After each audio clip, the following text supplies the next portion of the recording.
The little silver bell chimed again. For the third time in 5 minutes, it wasn't for more wine, it was a joke at my expense. My husband Mark's sister, Chloe, held it between her perfectly manicured thumb and forefinger, a glint in her eye. "Oh, Caitlin, darling," she called out, her voice dripping with mock sweetness. "Daddy's plate is looking a bit bare." I was standing by the sideboard, refilling a water pitcher. The clinking of ice against glass was the only sound I allowed myself to make. Across the sprawling mahogany table, my father-in-law, Richard, gave a theatrical sigh of contentment, patting his stomach. "Our Caitlin is a marvel in the kitchen. She has the magic touch." It wasn't a compliment, it was a classification, like praising a good stove for heating evenly. My mother-in-law, Eleanor, smiled, a thin, satisfied curve of her lips. She was the one who had placed the antique silver bell on the table at the start of the dinner party. "A bit of fun," she'd called it. A lovely heirloom from my grandmother's estate. She'd placed it right next to Mark's wine glass, a silent instruction. I picked up the platter of roasted vegetables, my hand steady, my face a carefully constructed mask of pleasant neutrality. I walked the perimeter of the table, serving Richard, then Eleanor, then Chloe, my movements fluid and efficient. Invisible, Mark watched me, a lazy smile on his face. He thought this was charming. He thought his family was being welcoming in their own quirky, upper-crust way. He didn't see the barbs hidden in their velvet words. He didn't see me.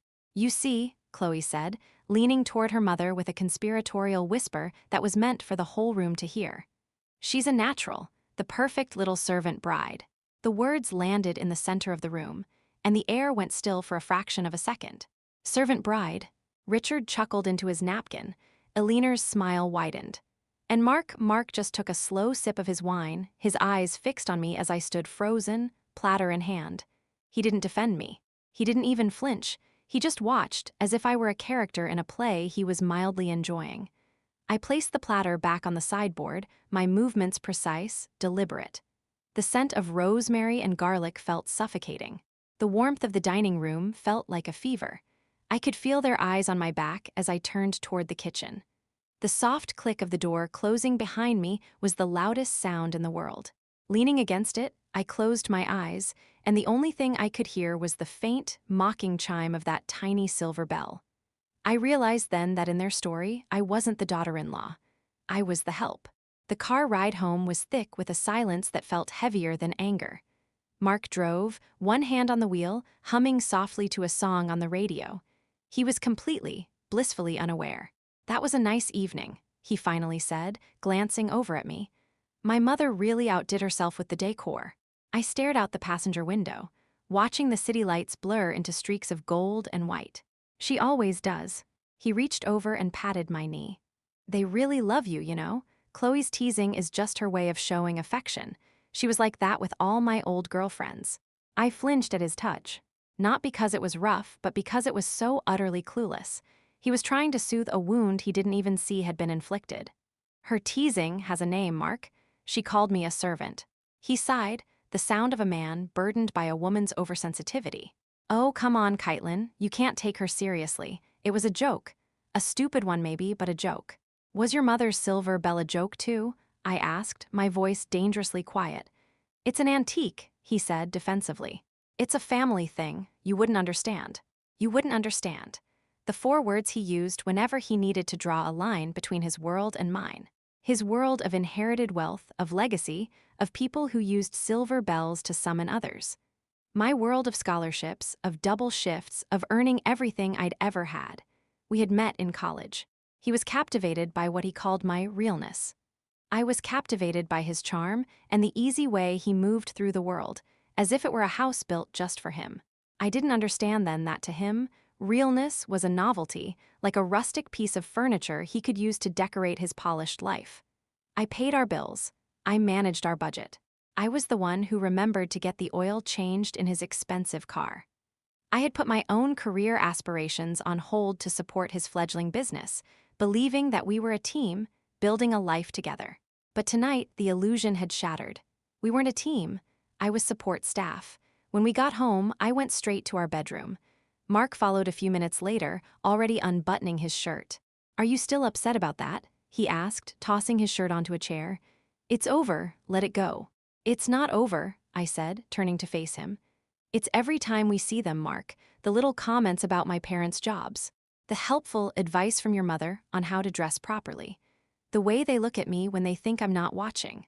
You're imagining things, he said flatly. You're looking for reasons to dislike my family. The injustice of it stole my breath. I had spent 5 years trying to win them over. I learned to cook Aliner's favorite French dishes. I read the books Richard recommended. I bought Chloe birthday gifts that cost more than my weekly grocery budget. I had contorted myself into a shape I thought they would find acceptable, and all it had earned me was a nickname. The servant bride. I sank down onto the edge of the bed, the fight draining out of me, replaced by a cold, heavy exhaustion. He wasn't on my side. He would never be on my side. His loyalty was to the people who saw me as less, because on some level, he did too. He saw my practicality not as a strength, but as a lack of sophistication. He saw my hard work not as ambition, but as a charming, blue-collar quirk. He mistook my service for my identity. That night, I lay awake long after his breathing had deepened into a steady rhythm. The moonlight cast a silver stripe across the floor. I thought about that little bell. It wasn't just an insult, it was a symbol of their power. The power to summon, to dismiss, to define me, and I had let them. I had answered every single time it rang. The following week, a package arrived. It was wrapped in expensive, floral paper, a cream-colored card tucked under the silk ribbon. Aliner's perfect calligraphy spelled out my name. Inside, nestled on a bed of velvet, was the silver bell from the dinner party.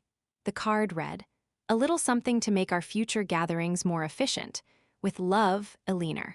I stood in our hallway, holding the cold, heavy object in my palm. It was a declaration of war disguised as a gift. It was her way of saying, "This is who you are, don't you ever forget it." I didn't show it to Mark. What would be the point? He would just see a thoughtful, if eccentric, gift from his mother. He wouldn't see the cruelty. He wouldn't see the cage she was building around me. I placed the bell at the back of my closet, behind a stack of old sweaters. But I could still feel it there. It was a silent, constant presence in our home, a reminder. The weeks turned into months. The dynamic with his family grew worse, my silence emboldening them. The bell never appeared at family dinners again. It didn't need to. The point had been made. My role was established. I found myself retreating, becoming smaller and quieter. I'd sit at their lavish family meals and say nothing, just watching them from across a chasm of mutual misunderstanding. I felt like a ghost in my own life. I would tell myself it didn't matter, that their opinions were meaningless, that as long as Mark and I were okay, nothing else mattered. But we weren't okay. The resentment I felt toward them had begun to curdle, seeping into the spaces between Mark and me. He saw my withdrawal as coldness. He saw my silence as disapproval. "I don't know what you want from me, Caitlin," he said one night, after another tense Sunday brunch at his parents' house. "You're making everyone uncomfortable with this mood you're in." "The mood I'm in?" I asked, my voice hollow. "Mark, your mother spent 20 minutes explaining to me, in front of everyone, how to properly load a dishwasher. As if I'm an idiot. She was trying to be helpful. Their machine is European, it's different." "No," I said, looking him straight in the eye. "She was being condescending, and you sat there and let her." He threw his hands up in exasperation. "There's no winning with you. Everything is a slight.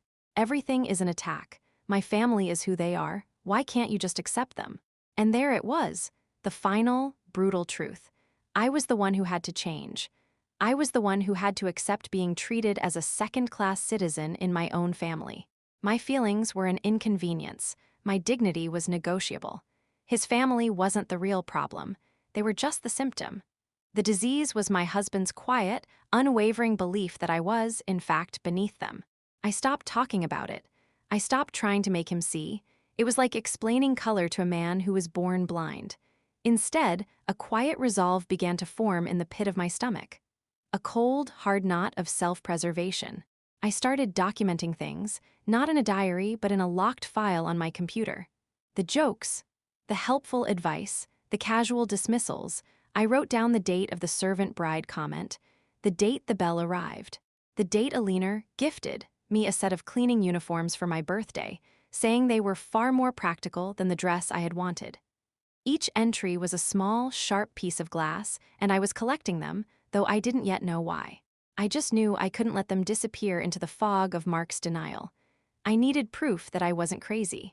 One afternoon, I was cleaning out the closet, and my hand brushed against the box holding the silver bell. On impulse, I took it out.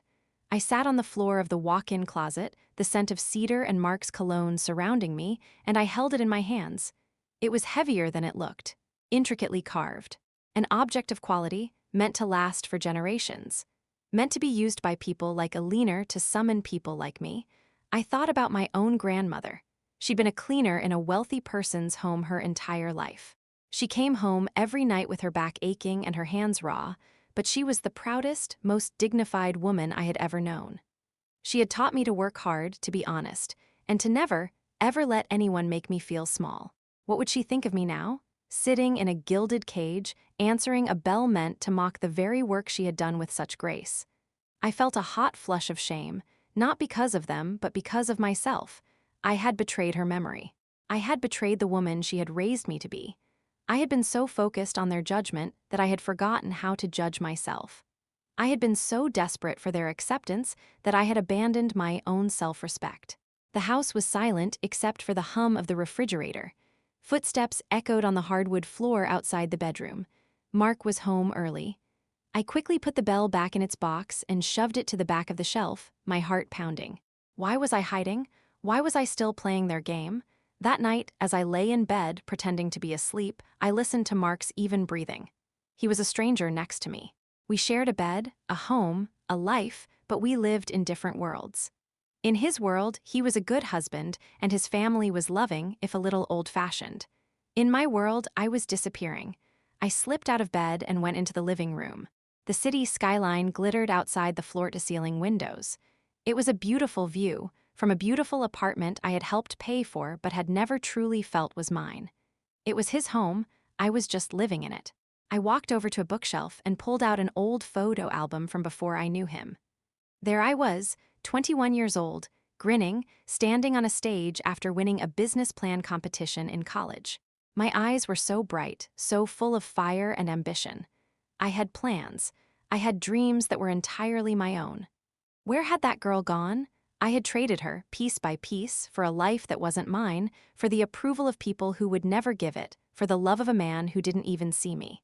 Staring at that photograph, the smiling, confident girl I used to be, a profound and painful clarity washed over me. The problem wasn't the bell. It wasn't the nickname. It wasn't even them. It was me. It was my silence. It was my acceptance. I had handed them the power to define me, and they had, predictably, defined me as nothing. That's when I realized I had been ringing the bell on myself this whole time, summoning a weaker, more palatable version of Caitlin to please them. And she wasn't coming anymore. The next morning, I did something I hadn't done in 5 years. I made 1 cup of coffee. Not 2. Not the pot we shared, with the precise amount of cream and sugar Mark liked, ready for him the moment he walked into the kitchen. Just 1 cup. Black, for me. I sat at our small kitchen table, the one that looked out over the city, and I drank it slowly. The sun was just beginning to touch the tops of the skyscrapers, painting the sky in shades of pale rose and gold. It was a beautiful view. For the first time, I felt like I was actually seeing it, not just looking past it on my way to do something for someone else. When Mark came into the kitchen, knotting his tie, he stopped. He looked at the empty coffee pot, then at the single mug in my hands. A small crease appeared between his eyebrows. "No coffee?" he asked. Not, "Are you okay?" Or "Did you sleep well?" Just a simple, transactional question. "I made some for myself," I replied, my voice even. I didn't look up at him. I just kept watching the sunrise. He stood there for a moment, waiting for me to jump up, to apologize, to explain that I was just about to make his. The silence stretched. It was a new kind of silence, not the heavy, resentful one from the car. This one was light, and it was mine. With a huff, he went to the machine and started fumbling with the filters and grounds himself. The sounds were clumsy, irritated. It was a tiny thing, a ridiculously small act of defiance. But it felt like shifting a mountain inside me. I wasn't his servant. I was his wife. And I was done serving. That night, I made a promise to myself. It wasn't a promise of revenge, not yet. It was simpler than that. It was a promise to find that girl in the photograph again, the one with the fire in her eyes. I started small. I resurrected my old laptop from the back of the closet, the one I'd used in college. It took forever to boot up, a relic from a different life. But when it finally blinked on, I found them, my old business plans, my market analyses, my presentations, the dreams of a 21-year-old girl who believed she could build something from nothing. And as I read through them, a strange thing happened. The fire wasn't gone. It had just been banked, buried under years of trying to be the perfect wife, the perfect daughter-in-law. It was still there, a bed of hot embers waiting for a breath of air. So I gave it one. Every night after Mark fell asleep, I would slip out of bed and go to the study.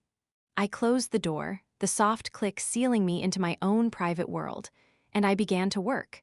I didn't just dust off my old plans. I started a new one. I researched for hours, my fingers flying across the keyboard. I took the skills I had: organization, budgeting, managing a household down to the last penny, and I started to see them not as domestic duties, but as transferable skills. Executive skills. Mark's family lived in a world of galas, fundraisers, and exclusive social events. They were obsessed with appearances, with seamless execution, with a very specific kind of old money elegance. They talked about it constantly: the caterer who used the wrong forks, the florist whose arrangements were a touch too common, the event planner who didn't understand the nuances of their social circle. They saw flaws everywhere. I saw a gap in the market. My idea began to take shape. It wasn't just an event planning company. It was a bespoke lifestyle management and luxury events firm. The kind of firm that catered to people exactly like them. People who demanded perfection and were willing to pay for it. I would offer a service so impeccable, so intuitive, that it would become indispensable to the city's elite. I called it Aura. The name came to me one night, looking at the city lights. It was about creating an atmosphere, a feeling, an invisible, perfect presence that made everything better. The irony was not lost on me. I had spent 5 years trying to be an invisible, perfect presence in their lives. Now I was going to monetize it. My days began to have a dual purpose. On the surface, I was still Caitlin, Mark's wife. I went to the dry cleaners. I picked up the groceries, but my mind was elsewhere. I was analyzing supply chains while in the produce aisle. I was mentally drafting vendor contracts while waiting in line at the bank. I opened a new bank account in my name only. I started quietly moving the money I had saved before my marriage, money Mark had dismissed as my little nest egg. I sold some jewelry he'd given me, pieces Alina had helped him pick out that never felt like me anyway. The money went straight into my business account. My interactions with his family changed, too. I stopped trying to please them. I stopped anticipating their needs. I employed a technique I'd read about online, the gray rock method. I became bland, polite, and uninteresting. 2 weeks after my coffee rebellion, Alina called. "Caitlin, darling," she said, her voice crisp. "Richard's partner is in town next Friday. A small dinner party, 8 o'clock. I'll need your help with the menu, of course." It wasn't a request. The old me would have dropped everything, spent days researching recipes, and arrived at her house hours early to start chopping vegetables. The new me paused. "That sounds lovely, Alina. I'm afraid I have plans on Friday, so I won't be able to help you prepare." Silence on the other end of the line. It was so profound, I could almost hear her processing this new information. "Plans?" she finally asked, the word coated in disbelief. "What sort of plans?" "Just a prior commitment," I said, my voice calm and pleasant. "But I'm sure Mark and I will be there at 8. We're looking forward to it." I didn't offer any more information. I didn't apologize, I just stated a fact. When I hung up, my hand was trembling slightly, but I was smiling. It was the first time I had ever refused her. The night of the dinner party was a test. When Mark and I arrived, the atmosphere was chilly. Chloe barely looked at me. Richard was formally polite. Alina watched my every move. They were waiting for me to crack, to apologize, to fall back into my designated role. I didn't. I mingled with the guests. I talked about art and finance, topics I was well versed in but had always kept quiet about, not wanting to appear like I was showing off. When one of the guests, a prominent surgeon, asked what I did, I didn't say, "Oh, I'm not working right now."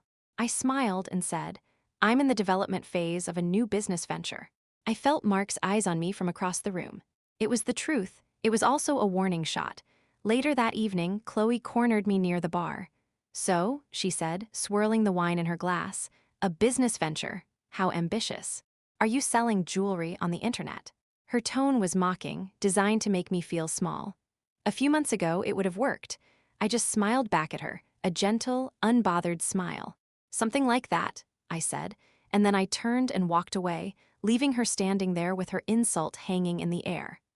I was learning that their power over me was entirely dependent on my reaction. When I gave them nothing, their barbs had nowhere to land. They just fell to the floor, useless. The real shift came a month later. Mark came home from work one evening, looking stressed. He tossed his keys on the counter with a frustrated clatter. "What's wrong?" I asked, looking up from my laptop. I was in the middle of finalizing my business logo. "It's my dad," he sighed, loosening his tie. "He lost a fortune on that new tech investment. A complete bust." I kept my face neutral. "I'm sorry to hear that. Is he okay?" "He's fine, he's just leveraged. Mom's having to cut back on her charity budgets. He even asked me for a loan, can you believe it, to help with cash flow for a few months. He said it like it was an absurdity, a temporary inconvenience. But I heard something else. I heard the sound of a crack forming in the foundation of their perfect, untouchable world. The House of Sterling, as Alina liked to call their family, was not as solid as it appeared. That night, I didn't sleep at all. I sat at my desk, the glow of the screen illuminating my face. The pieces were starting to click into place. My business plan, my capital, and now their vulnerability. An idea started to form. A wild, audacious, terrifying idea. It was more than just leaving Mark. It was more than just starting my own business. It was about rewriting the entire story. I needed to know more. The next time we visited his parents, I was no longer a gray rock. I was a detective. I listened differently. I heard the strain in Alina's voice when she talked about postponing the renovation of their summer home. I saw the way Richard's jaw tightened when the stock market report came on the television. I noticed Chloe was wearing the same dress she'd worn to the last two family functions, a cardinal sin in her world. They were hiding it. They were projecting the same effortless wealth and status, but it was a performance. They were proud, arrogant people who would rather die than admit they were in trouble. Especially to me, I felt a cold thrill run through me. Their pride was their greatest weakness, and my greatest weapon. I went back to the closet and took out the box. I lifted the lid. The silver bell sat there on its velvet bed, gleaming under the dim light. For so long, it had been a symbol of my humiliation, a reminder that I was the help. But now, holding it in my hand, it felt different. It was no longer an insult. It was an instruction manual. They had taught me the language of service. They had shown me, with excruciating detail, what they valued: discretion, perfection, and the complete submission of the people who served them. They had spent years training me to be the perfect servant. They just never imagined I would be the one hiring. My business, Aura, would need a staff. A highly trained, impeccable staff who understood the unique demands of the city's most powerful families. A staff that could blend in seamlessly, anticipate every need, and perform their duties with absolute grace. Who better to understand those demands than the people who had spent their entire lives making them? The plan was no longer just an idea. It was a blueprint. I would launch my company. I would secure a major client. I already had one in mind, a rival of Richard's whom I'd charmed at the dinner party. I would create a brand so exclusive, so desirable, that everyone would want to be associated with it. And then, when the time was right, when their financial situation was desperate enough, I would make them an offer. Not an offer of charity. A job offer. I would hire Richard with his business acumen to consult on client acquisitions. I would hire Alina with her impeccable taste to manage event aesthetics. I would hire Chloe with her social connections to handle client relations. I would give them titles. I would give them salaries. And I would give them a uniform. I pictured it all with breathtaking clarity. Alina, in a tasteful but simple black dress, arranging flowers for a client she despised. Richard, poring over spreadsheets that weren't his own. Chloe, smiling her fake smile as she checked names off a list at a door. And me, their boss.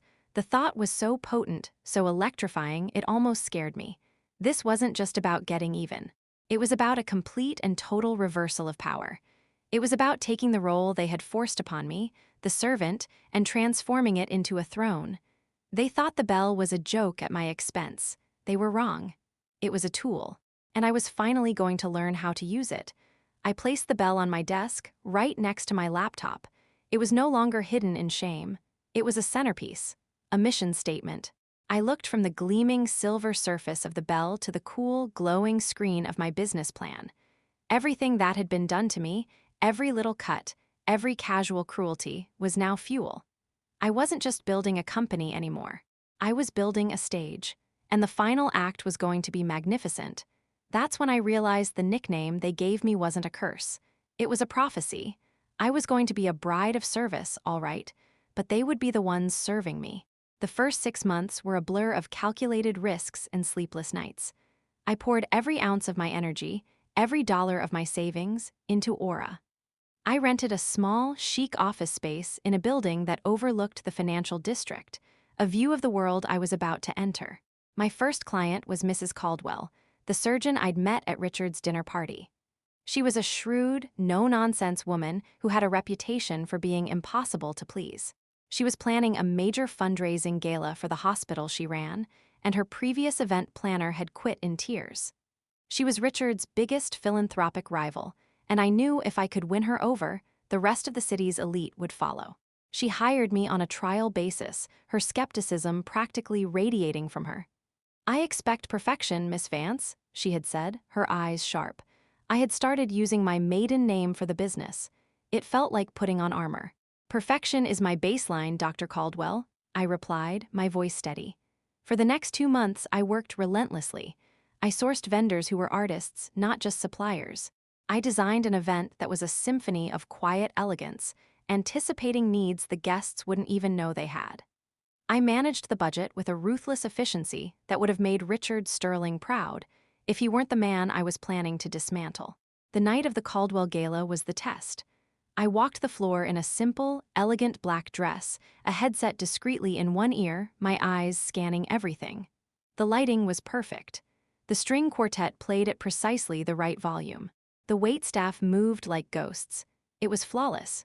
Toward the end of the evening, Dr. Caldwell found me standing near the terrace, watching her guests. They were happy, impressed, writing enormous checks for her hospital. She stood beside me for a moment in silence. "I have never," she said, her voice low and sincere, "seen an event run this smoothly. It's as if it's running itself." "That's the goal," I said with a small smile. "The best service is invisible." She turned to me, a look of genuine respect in her eyes. "My foundation will be retaining your firm for all future events, and I will be telling everyone I know about Aura." It was the beginning.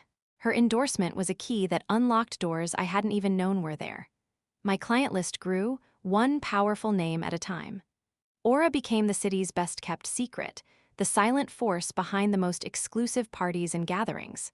The papers started calling me the Whisper Planner, the woman who could create magic without leaving a single footprint. And all the while, I watched the House of Sterling from a distance. Their decline was a slow, quiet crumbling.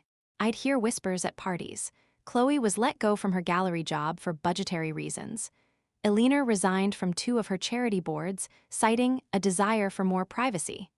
Richard's company stock was in a free fall. They were selling assets, but trying to do it quietly, through private brokers, to avoid public humiliation. Mark, caught in the middle, grew more and more distant. He never mentioned Aura. I don't know if he was willfully blind, or if he simply couldn't connect the capable, invisible wife he took for granted with the enigmatic Miss Vance, who was taking the city by storm. He just saw a wife who was suddenly busy, distracted, with plans she no longer bothered to explain. Our marriage was a hollow shell, and we were both just waiting for the wind to blow it over. The final piece I needed fell into place on a rainy Tuesday in October. A small article buried in the business section of the paper announced that Richard's oldest and most prestigious client, a family that had been with his firm for 3 generations, had moved their portfolio to a competitor. It was a fatal blow, not just to his finances, but to his reputation. It was a public vote of no confidence. They were broken, I knew it, and their pride would be screaming. That afternoon, I typed 3 letters. They were printed on Aura's thick, cream-colored letterhead, the logo a simple, elegant A embossed in charcoal gray. The letters were identical, addressed to Richard Sterling, Eleanor Sterling, and Chloe Sterling, respectively. They were not job offers. Not yet. They were invitations. Aura is expanding its executive team to meet client demand, the letter read. Your name has been recommended as a potential candidate with a unique and valuable skill set in your field. Should you be interested in exploring a new opportunity, please contact my assistant to schedule a preliminary interview. It was corporate, professional, and utterly anonymous. I signed them simply, K. Vance, founder and CEO. I sent them by courier to their home. I knew their desperation would make them curious, but it was their pride that would make them respond. They would see it as a lifeline from a respectable firm, a way to save face without having to ask for help. 2 days later, my assistant informed me she had scheduled 3 consecutive interviews for the following Monday, with a Mr. Sterling, a Mrs. Sterling, and a Miss Sterling. They hadn't even coordinated. Each of them was seeking a secret way out, alone. The Monday of the interviews, I arrived at my office an hour early. The space was pristine, all clean lines, glass walls, and muted tones of gray and white. It was the physical embodiment of my new life, ordered, powerful, and serene. On my large, minimalist desk, I placed a single object next to my laptop, the small silver bell. It didn't gleam menacingly. It just sat there, a piece of my past, now a paperweight for my future. Richard arrived first. He walked in looking tired, the expensive suit hanging just a little loosely on his frame. His eyes swept the office, a flicker of grudging admiration in them. When he was shown into my office and saw me sitting behind the desk, his face went slack with shock. "Kaitlyn," he stammered, his bravado gone. "Richard," I said, my voice calm and professional. I didn't stand up. I gestured to the chair opposite my desk. "Please, have a seat. Thank you for coming in." He sank into the chair, looking utterly bewildered. He glanced at the silver bell, and his eyes widened for a fraction of a second, a flicker of recognition and dawning horror. But he said nothing. "As my letter stated," I began, my tone even, "Aura is expanding. We're looking for a senior accounts director to manage our most valuable client relationships. It requires discretion, a deep understanding of the financial world, and an ability to navigate complex social ecosystems. Your resume is, of course, impressive." I slid a file across the desk. It was a formal job description. He stared at it, but I don't think he was reading the words. He was just staring at my name on the letterhead. K. Vance, Kaitlyn Vance. "I don't understand," he mumbled. This is your company." "It is," I said simply. "The position offers a competitive salary and benefits. It would, of course, be contingent on signing a rather strict non-disclosure agreement." I paused. "To protect our client's privacy." He looked up at me then, and I saw the war in his eyes.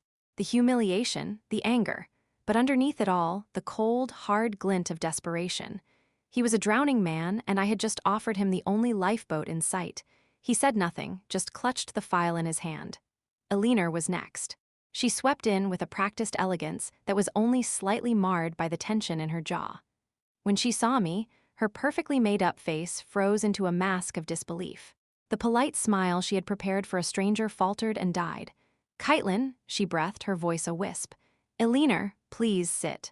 Her eyes immediately found the bell on my desk. Her lips thinned into a white line. She knew. Instantly, she knew this was no coincidence. "I have a position opening for a director of aesthetics," I said, sliding another file toward her. "The role involves overseeing all visual aspects of our events, floral, lighting, decor. It requires an impeccable eye for detail and an uncompromising standard of quality. Your reputation in that regard precedes you." She looked from the bell to my face, her eyes filled with a fury she couldn't voice. I was using her own language against her. I was praising her for the very qualities she had used as a weapon to belittle me. "This is some kind of joke," she whispered, her voice trembling. "I assure you, the salary is no joke," I said, my voice gentle. "We value expertise at this firm." She stared at me, speechless. The great Eleanor Sterling, the arbiter of taste, being offered a job, a servant's job, in her mind, by the girl she had mocked for not knowing which fork to use. Chloe was last. She walked in with a confidence that was pure bluff, a shield against the world. The moment she saw me, her jaw dropped. Of the three of them, her shock was the most satisfying. "You have got to be kidding me," she said, her voice sharp with disdain. "Hello, Chloe," I said, leaning back in my chair. "Have a seat." She remained standing, her arms crossed. "No, thanks, what is this? Some kind of pathetic revenge fantasy." "This is a business meeting," I replied coolly. "I have a position for a client relations manager.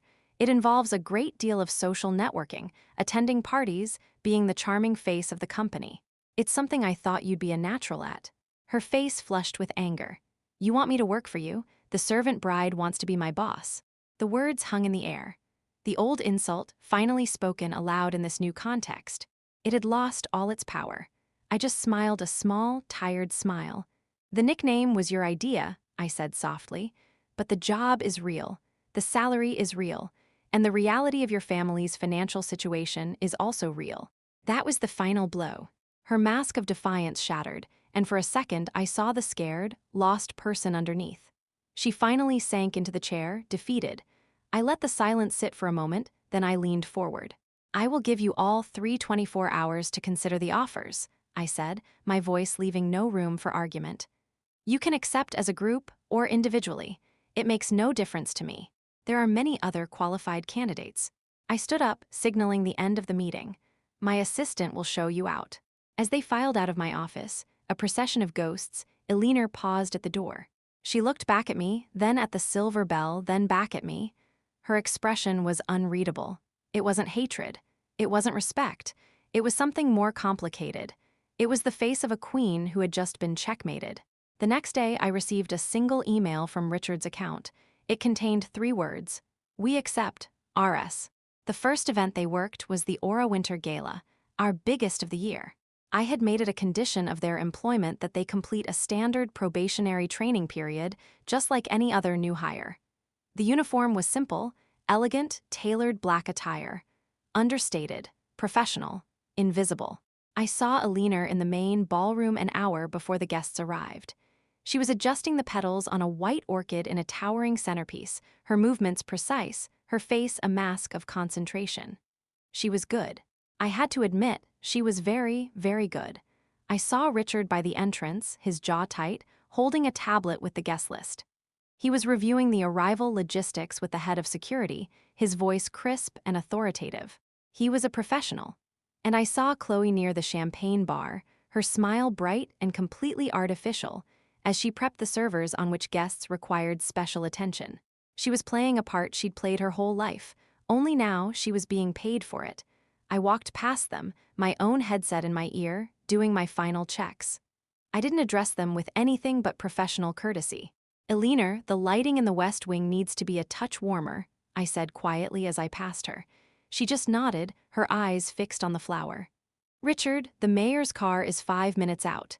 He glanced up, gave a curt nod, and spoke into his own headset. "Chloe, make sure Mr. Harrison gets his usual scotch the moment he walks in." She flashed that brilliant, empty smile. "Of course, Miss Vance." They did their jobs, they did them perfectly. They served the guests with a flawless grace that came from a lifetime of being on the other side. They were the best staff I could have ever hoped for. Later that evening, I was standing on a balcony overlooking the party. The room was glittering, filled with laughter and the clinking of glasses. My event, my success. Down below, I saw Mark. He'd come with a client.